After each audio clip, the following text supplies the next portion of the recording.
నిజం చెప్తున్నావా నువ్వు?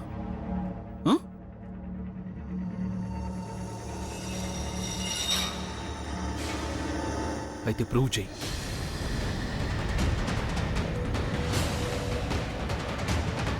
పద, నాతో పాటు వచ్చి నువ్వు ప్రెగ్నెన్సీ టెస్ట్ చేయించుకో.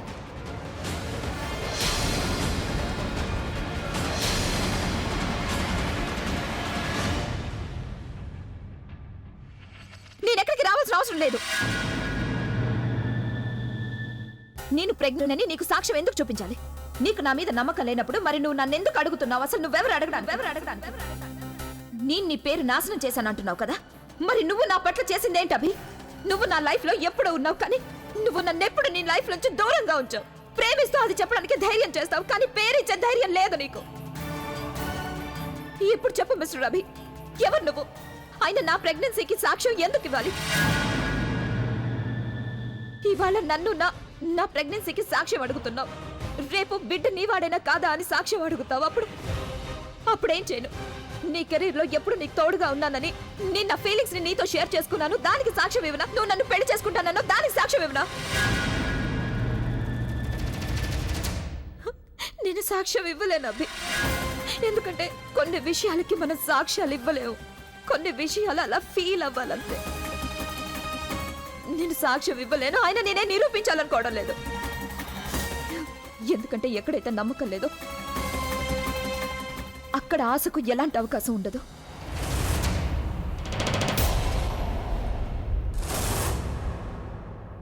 నువ్వు ఇన్ని కబుర్లు చెప్పావు కదా,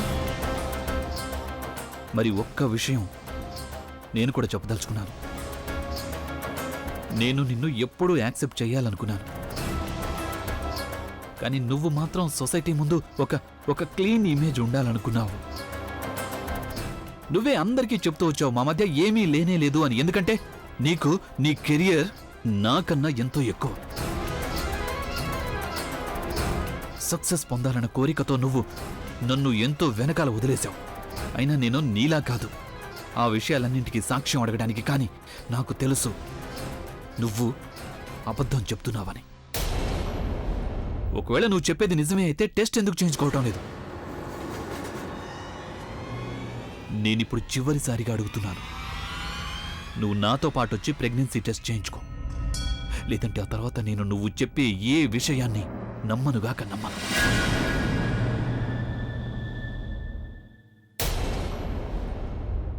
rest is up to you.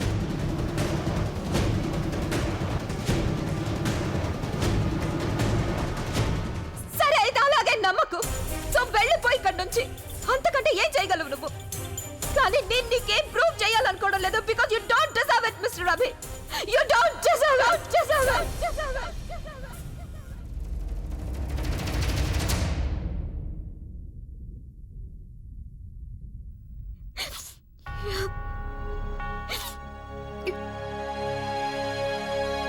తను చూడు, ఈ పరిస్థితుల్లో నువ్వలా ఏడవ. Don't touch me.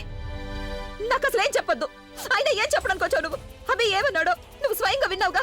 అసలు నేను ప్రెగ్నెంట్ అని తనకి నమ్మకమే లేదు, ఇంకా ఏం చెప్పడానికి వచ్చావు నువ్వు?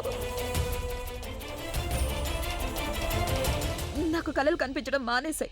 నువ్వు అన్నావు కదా నేను ఆ ఇంటికి కోడలు అవుతానని, నా బిడ్డ ఆ కుటుంబానికి వారసుడవుతాడని. ఇప్పుడు నాకు అభి మాటలకి బాధ కలగడం లేదు, అంతకంటే ఎక్కువగా నీ మాటలకి నాకు బాధ కలిగింది. నువ్వు చెప్పేదేమి నేను వినను. ఇప్పుడు నేనేదైతే చేయాలో అదే చేసి తీరుతాను.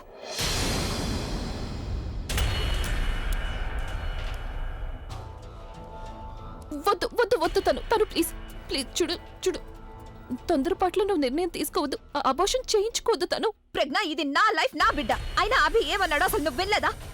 నేను ప్రెగ్నెంట్ అని తనకి నమ్మకం లేదు. మరి ఎవరి మీద నమ్మకంతో నేను ఈ బిడ్డని లోకంలోకి తీసుకురాను? నేను ప్రెగ్నెంట్ అని అభి నన్ను సాక్ష్యం చూపించమంటున్నాడు. ఎందుకు ఇవ్వాలి నేను సాక్ష్యం? ఎందుకు? నేను తల్లిని కాబోతున్నానని నాకు తెలుసు.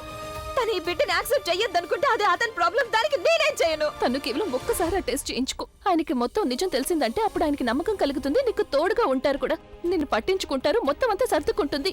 ఆయనకి నీ మీద నమ్మకం కలుగుతుంది. నిన్ను దానికి గ్యారెంటీ ఏముంది? గ్యారెంటీ ఏంటి?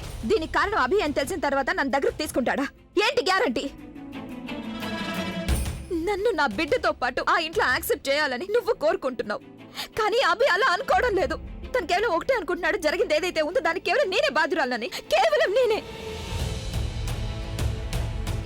అయినా ఏం తెలుసు, రిపోర్ట్ వచ్చిన తర్వాత తను నన్ను నా బిడ్డను యాక్సెప్ట్ చేయకపోతే అప్పుడు నేను నా బిడ్డను తీసుకొని ఎక్కడికి వెళ్ళను? ఏం చేయాలి నేను? ఇప్పుడు చూడు, కేవలం నువ్వు నన్ను అంటున్నావు ఇప్పుడు ఇక లోకమంతా నన్ను వేలెత్తి చూపిస్తుంటుందని. లేదు తను, అలా ఏమీ జరగదు. నువ్వు ఒక్కసారి ఆపేసేయ్, చాలు చాలు. నీకు దండం పెడతాను, నీ నాటకాలు ఆపు. నాకు కళలు చూపించడం ఆపు. నాకు కళల్లో బతకడం రాదు. లైఫ్ లో కళలు కనడం వచ్చు, అలాగే వాటిని నెరవేర్చుకోవడం వచ్చు. అవును, నేను ఆ కళ కన్నాను. నేను అభితో ఉంటానని, తనను పెళ్లి చేసుకుంటానని. కానీ ఇప్పుడు నాకు తెలిసింది, నా ఈ కళ ఎప్పటికీ నెరవేరదని. నువ్వు నాతో అన్నావు, నువ్వు నన్ను ఆ ఇంట్లోకి తీసుకెళ్తానని. అలాగే నన్ను తీసుకెళ్ళావు. కానీ ఏం జరిగింది? నువ్వు ఆ ఇంటి నుంచి వెళ్ళావా? లేదు కదా. నిన్ను నువ్వు అభి వాళ్ళ నాన్నమ్మ దృష్టిలో చెడ్డదాన్ని అనిపించుకోవడానికి ప్రయత్నించావు. కానీ ఏం జరిగింది? దానివల్ల నా ఇమేజ్ పాడైపోయింది, నాదే. నువ్వు నాన్నమ్మ మనసుని బాధ పెట్టావు, అందుకు నేను బాధ్యురాలని అభి అనుకుంటున్నాడు. నువ్వు నాకేదైతే దారి చూపిస్తున్నావో అక్కడ నాకే దారి కనిపించడం లేదు ప్రజ్ఞ. ఇప్పుడు ఇదంతా తెలిసాక నేనేమి సాక్రిఫైస్ చేయను. ఇప్పుడు నేనేం చేయాలో అదే చేస్తాను. ఇక ఈ విషయాన్ని ఇక్కడితో ముగిస్తాను.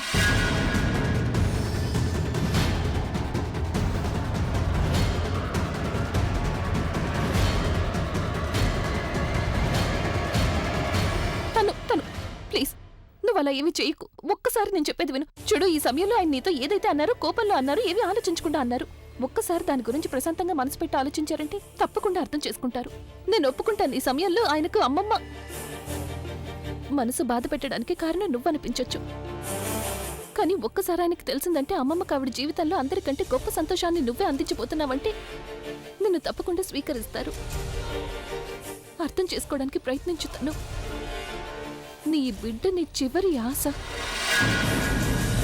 తను నీ నుంచి వేరు చెయ్యొద్దు. తను నీ ఈ ఒక్క తప్పుకి శిక్ష నువ్వు మాత్రమే కాదు, నీ బిడ్డ కూడా జీవితాంతం అనుభవించాలి. నేనాయన ప్రేమను పంచలేను, అలాగే అమ్మమ్మకు ఆ ఇంటి మనవణ్ణి కూడా. ఆ ఇంట్లో నాకు ఎలాంటి చోటు లేదు. తను నేను కోరుకున్నది నాకు దక్కలేదు, కానీ అదృష్టం తనకి తానుగా నీకు అది అందిస్తోంది కాదనుకు. ప్లీజ్, నువ్వైని ప్రేమిస్తున్నావు కదా.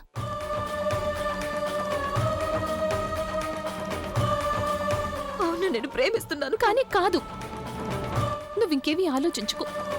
ప్లీజ్, నాకు ఒక్క అవకాశం ఇవ్వు. నాకు తెలుస్తాను నీకు ఈ సమయంలో ఇదంతా ఇంపాసిబుల్ అనిపిస్తుంది, కానీ దాన్ని నేను పాసిబుల్ చేసి చూపిస్తాను. నేను ఎక్కువ సమయం ఏమీ అడగను. నాకు కేవలం కొన్ని రోజులు టైం ఇవ్వు. నేను మాటిస్తున్నాను, ఆ ఇంటిని వదిలిపెట్టి ఆ ఇంట్లో నీకు నీ స్థానాన్ని కల్పిస్తాను. అలాగే ఈ మాట నీకే కాదు, నాకు నేను ఇచ్చుకుంటున్నాను. పూర్తి గౌరవంతో నేను ఆ ఇంటికి తీసుకువెళ్తాను, నీకు నీ అధికారాన్ని కల్పిస్తాను. నా మాటల మీద నీకు కాస్తైనా నమ్మకం ఉంది కదా. నువ్వు ఏ ప్రేమ కోసమైతే ఈ రోజు వరకు నాతో పోరాడుతూ వచ్చావు, ఆ ప్రేమను పొందడానికి ఒక్కసారి నాకు సాయం చెయ్యి.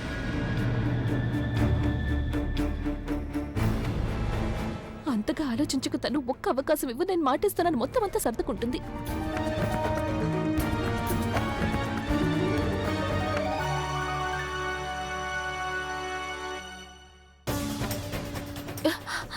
థ్యాంక్ యూ తను, థ్యాంక్ యూ సో మచ్. ఇక నువ్వు కేవలం నేను నీకు చెప్పినప్పుడు నువ్వు ఆయనతో చెప్పు, నువ్వు ఈ టెస్ట్ చేయించుకోవడానికి సిద్ధంగా ఉన్నావని. బిలీవ్ చేయి తను. చూడు, నువ్వు నా కోసం చేయించుకోగలిగినప్పుడు ఆయన కోసం ఎందుకు కాదు? ఆయన ఈ బిడ్డకి తండ్రి కదా, ఆయనకు అధికారం ఉంది. ప్లీజ్ నేను మాటిస్తున్నాను, మొత్తం అంతా సర్దుకుంటుంది. Please please. ఓకే ఓకే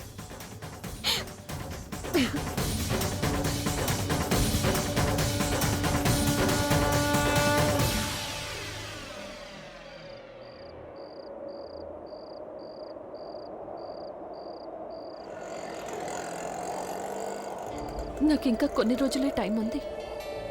కొన్ని రోజుల తర్వాత నేను ఆ 7 అడుగుల బంధాన్ని తెంచుకుపోవాల్సి ఉంటుంది. ప్రతి ఒక్క బంధాన్ని తెంచుకోవాల్సి ఉంటుంది.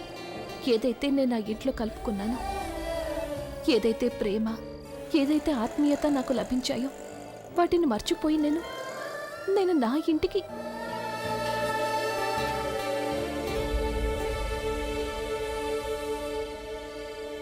చల్లగా ఉండు బాబు. నువ్వు నిండు నూరేళ్లు బతకాలి. నీలా ఇంకొకరి బాధని అర్థం చేసుకునేవాళ్ళు ఇంకెవ్వరూ ఉండరు. అందుకే నిన్ను రాక్ స్టార్ అంటుంటారు. మొదట్లో అయితే నీకు కొంచెం కష్టమే, ఎప్పుడైతే నువ్వు నీ మనసులో ఉన్న మాట బావగారికి చెప్పలేదు. కానీ ఇప్పుడేమో నువ్వు బావగారికి ప్రపోజ్ చేసేసావు. నువ్వు హాఫ్ బ్యాటిల్ ఊరికి గెలిచిపోయావు. కానీ నేను మా ఇంట్లో ఏమని చెప్పాలి? నాకు నేను ఎంతో సంతోషంగా ఇదంతా చేస్తున్నానని ఎలా చెప్పాలి? సంతోషంగా ఉన్నట్టు నటించినా కూడా అప్పుడు బుల్బుల్కి తప్పకుండా తెలిసిపోతుంది నా మనసులో ఏం జరుగుతోంది అని. ఇక తనకు తెలిసిందంటే అప్పుడు అమ్మకి నాన్నమ్మకి కూడా తెలిసిపోతుంది.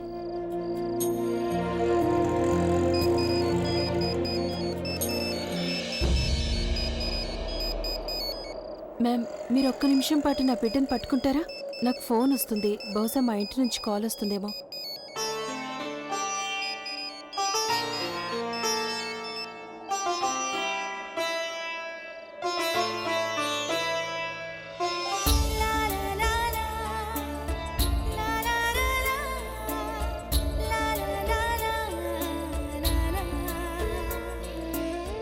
Thank you ma'am.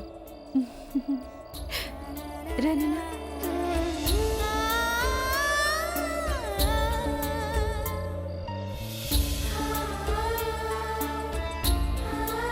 ఆ బిడ్డ ఒళ్ళోకి రాగానే నేను కాసేపటి వరకు మొత్తం అన్నీ మర్చిపోయాను.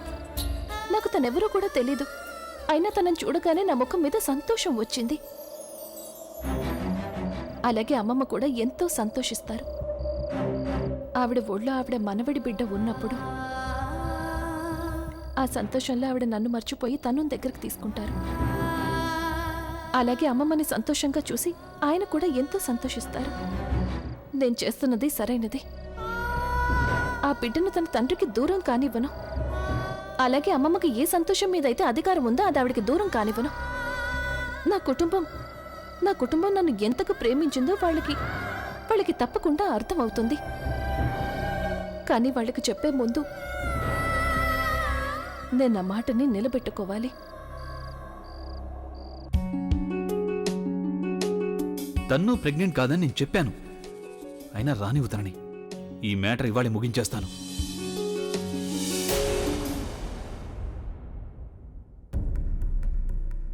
నానమ్మా, నానమ్మా, నువ్వెందుకు ఏడుస్తున్నావు? నువ్వైతే ఎలా అంటున్నావంటే అభి, నీకేదో అక్క గురించి చాలా బాధున్నట్టు. నువ్వు అలా అంటున్నావు నాని. నీకు తెలుసుగా నాకు అందరికంటే నానమ్మ గురించి ఎక్కువ బాధ ఉంటుందని. నేను నానమ్మ బాధగా ఉంటేనే చూడలేను, అలాంటిది ఏడుస్తుంటే ఎలా చూడగలను? అందుకే బహుశా నువ్వు నీ భార్యనేమీ అనలేకపోయావు.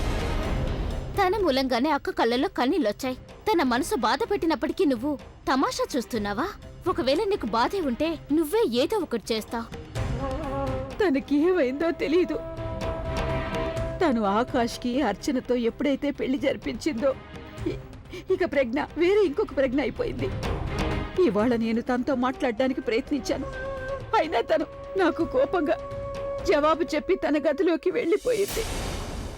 అవి తను ఆ ప్రజ్ఞ ఏమీ కాదు. ఎవరినైతే ఇష్టపడ్డానో నేను, తను ఆ ప్రజ్ఞలా ఇప్పుడు లేదు.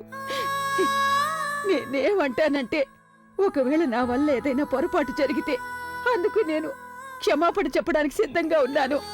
తన ముందు చేతులు జోడించడానికి సిద్ధంగా ఉన్నాను. కానీ నేను తను మారిపోవడాన్ని చూడలేను. తను మారిపోవడం నేనెంత మాత్రం చూడలేను. నాకు మొదటి ఆ ప్రజ్ఞ కావాలి. ఆలోచిస్తున్నావేంటభి? నువ్వు ఇప్పటికి కూడా ప్రజ్ఞతో మాట్లాడవా? అక్క కన్నీళ్లకు నీ దృష్టిలో ఎలాంటి విలువ లేనేలేదా? లేదా బాబు, నువ్వు కూడా ప్రజ్ఞలానే మారిపోయావని అనుకోవాలా? అలాంటిదేమీ లేదు నాని. నీకు తెలుసు కదా, నేను ఆ మనిషిని ఎన్నడూ క్షమించను. ఎవరైతే మా నాన్నమ్మని ఏడిపించారో. నేను కూడా మీ అందరిలాగే షాక్డ్గా ఉన్నాను, సర్ప్రైజ్గా ఉన్నాను అసలు ప్రజ్ఞ అలా ఎందుకు చేస్తుందని. ఒకవేళ నేను ఊరుకుంటున్నానంటే మీ అందరి మూలంగానే. మీ మూలంగానే నేను ఎలాంటి హార్డ్ స్టెప్ వేయటం లేదు. లేదంటే నాకు 2 నిమిషాలు కూడా పట్టదు తను నోరు తెరిపించడానికి. కానీ నా పద్ధతి ఏదైతే ఉందో అది మీకు చెడుగా అనిపిస్తుంది.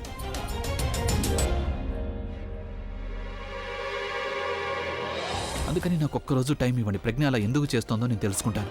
మీరు ఏ ప్రజ్ఞనైతే ఇంట్లోకి తీసుకొచ్చారో నేను అదే ప్రజ్ఞని తిరిగి తీసుకొస్తాను.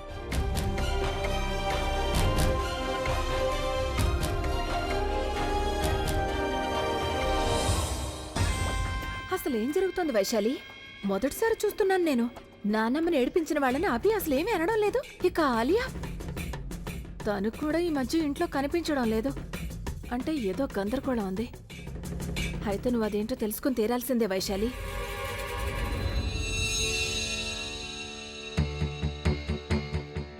మీకు ఈ ఇంటి వారసుడు కేవలం ఆయన బిడ్డే, ఆకాష్ బిడ్డ కాదు.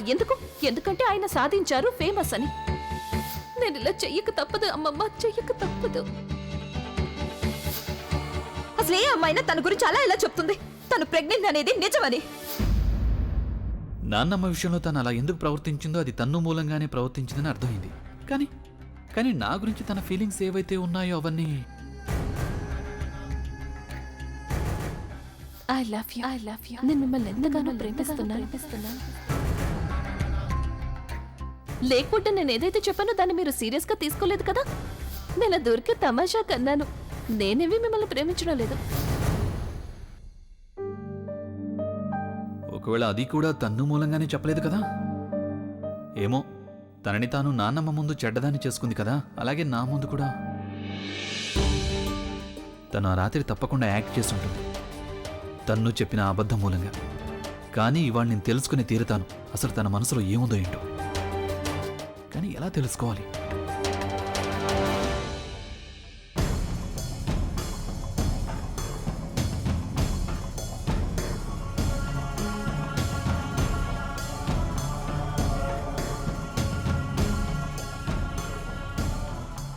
ఒక 2 సిప్పులు తీసుకుంటాను, కాస్త ధైర్యం వస్తుంది.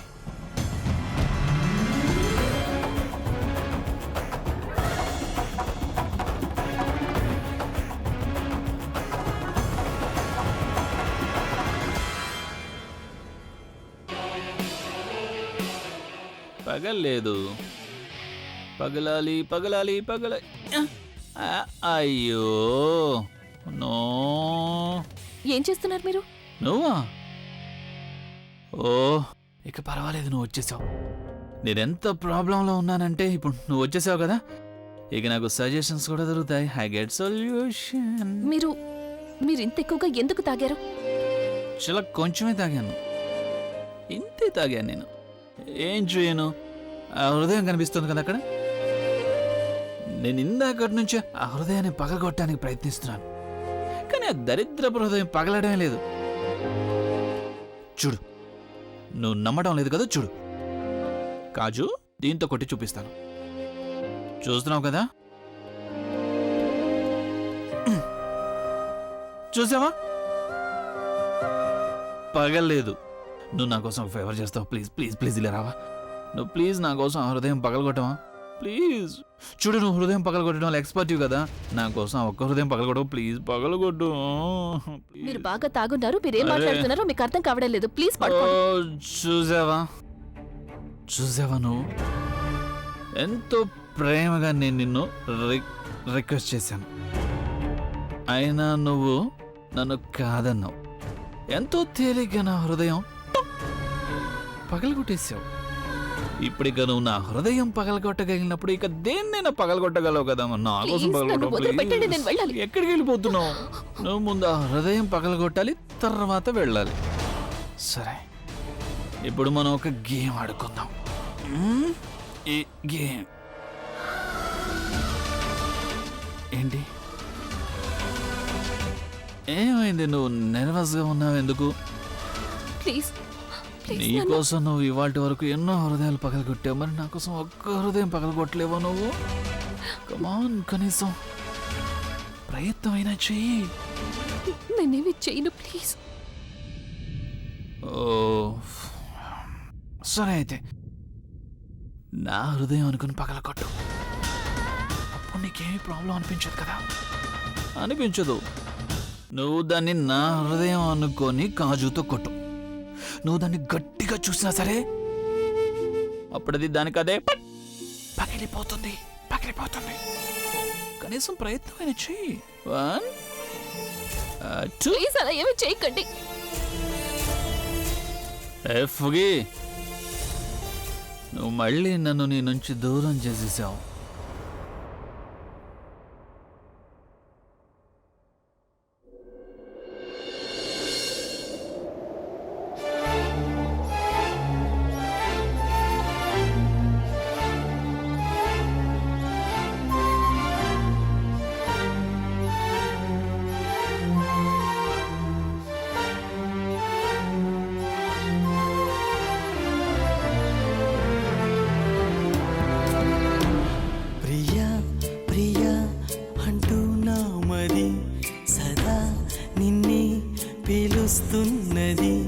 దహించు ఏకాంతమే సహించలేనన్న